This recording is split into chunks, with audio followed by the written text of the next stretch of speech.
CWC unanimously requested Sri Rahul Gandhi ji to take the leader of the opposition position in Lok Sabha.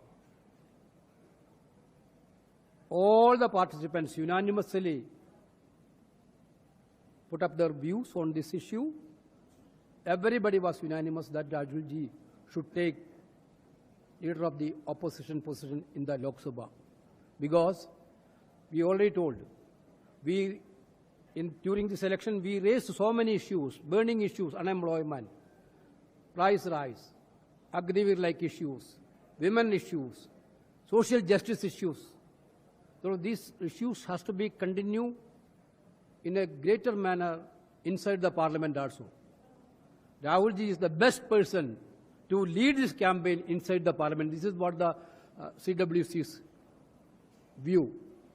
Therefore, I think entire CWC feel that in the current scenario of Indian politics, for a better and strong, vigilant opposition,